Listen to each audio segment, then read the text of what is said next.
ทักทายสวัสดีพี่น้องมื้อนี้ก็วันที่4 เดือน 7เนาะมาอัปเดตจิ้งหรีดพี่น้องจิ้งหรีดใหญ่แล้วพี่น้องอายุ24วันเนาะจิ้งหรีดนี่มันถึง24วันพี่น้องมื้อนี้วันที่4 24วันมื้อนี้บ่ทันฮอด1 เดือนไก่เข้ามาแล้วพี่น้องไก่ได้เก็บเกี่ยวผลผลิตที่ว่าได้ผลเนาะในการทดลองเลี้ยงจิ้งหรีดเนาะพี่น้อง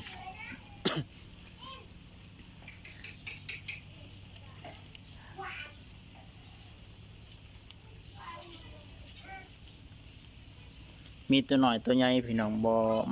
มันใหญ่บ่เท่ากันเนื่องจากว่าตอนมันฟักไข่เนาะตอนมันฟักไข่แม่น3 วันเนาะ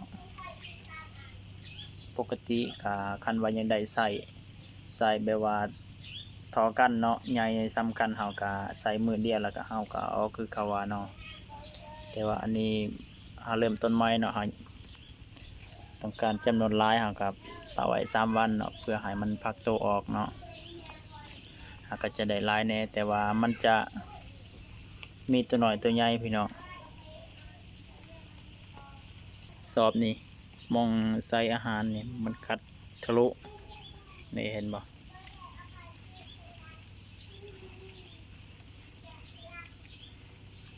นี่แหละกังวลแต่ตัวนี้เนาะอย่ามันกัด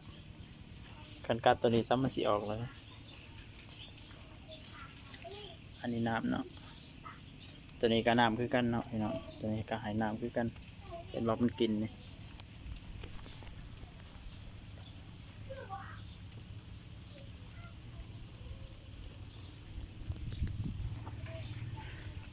มือว่านนี่ให้อาหารทีเดียวมื้อนี้ก็กำลังมาให้อาหารมื้อนี้คิดว่าจะให้อาหาร2 เทื่อเนื่องจากว่ามันใหญ่แล้วมันกินหลายพี่น้องอันนี้จะให้เป็นหัวอาหารเนื่องจากว่าผักก็ให้บ่หลายปานใดเนาะผักบ่หลายเนาะคันมีผักหลายก็ให้ผักหลายๆพี่น้องเพื่อลดต้นทุนในบ่อนี้ในเฉลี่ยรวมแล้วหัวอาหารนี่3 สอบเด้อพี่น้อง3 สอบน่าจะพอดีเป๊ะแต่คันเฮาอยากประหยัดหัวอาหารเฮานี่2 สอบพี่น้องแต่ว่าเฮาต้องเสริมผักหลายๆอาจจะเสริมผักทุกมื้อก็ได้เฮาให้ตอนกลางเว้นให้มันกินผักตอนแรงเนาะแล้วตอนเช้าให้กินผักตอนแรงให้กินหัวอาหารจังซี่เนาะมันจะประหยัดหัวอาหารเฮาได้ดีพี่น้องนะมันกินให้ปุ้งยาเนาะ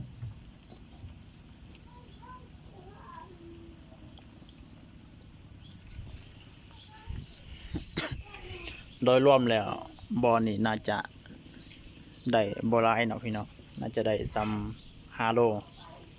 ลนี่น่าจะได้อยู่ตามเบิ่งบางทีก็อาจบ่ถึง5 โลพี่น้องอาจจะได้เพียงแต่3-4 โลนี่แหละ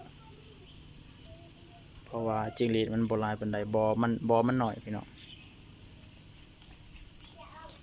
บ่เมตร4 เมตร 5กว้างนี่ประมาณ2 เมตร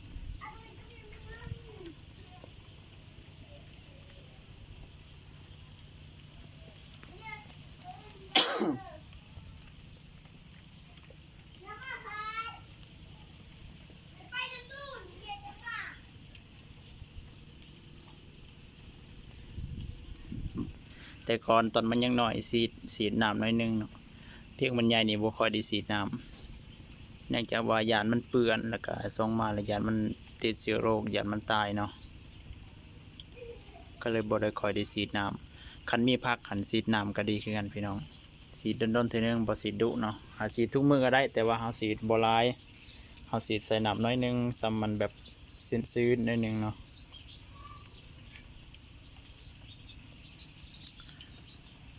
ผักในมีเท่าไรมันกินเบิดพี่น้องผักในบ่พอหัวอาหารนี่อยากบ่อยากกะคันเฮาเลี้ยงหลายก็บ่ไหวเนาะ แต่ว่ามันกินดีนะพี่น้อง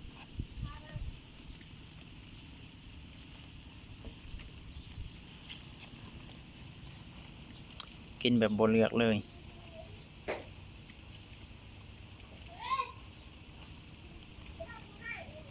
กินจนท้องไข่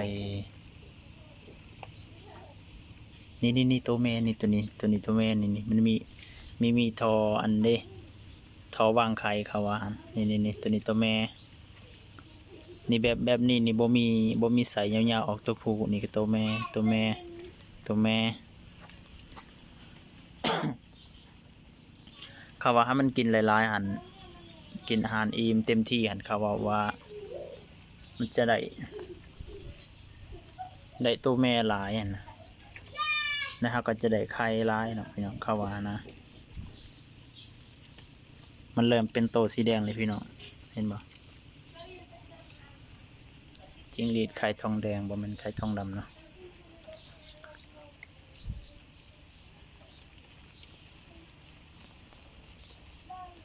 โตนี่อ่อนจับหน่อยนึงก็คือแบบมันสิตายนะเป็นอย่างมันบ่ได้กินผักหลายบ่เพราะว่าผักความบ่ได้อาหารหลายอีหลีเนาะพอให้เป็นช่วงเป็นระยะถ้ามีผักให้ทุกมื้อนี่น่าจะแข็งแรงอยู่แล้วก็จิ้งหรีดก็น่าจะใหญ่ไวเนาะพอผักมันก็ขับถ่ายเวลามันกินเข้าไปมันขับถ่ายอันนั้นขี้ในท้องมันนะเนาะ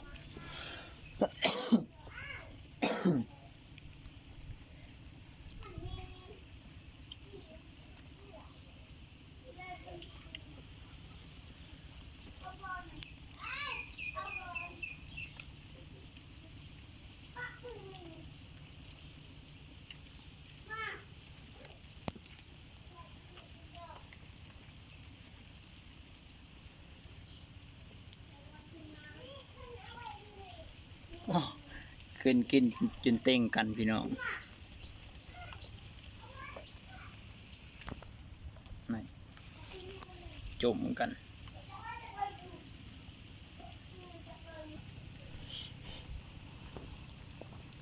คลิปนี้ก็บ่มีหยังหลายพี่น้องพามาชมเบิ่งจิ้งหรีดคืบหน้าไปฮอดไซแล้วพี่น้องก็คือเห็นในคลิปนี่แหละพี่น้อง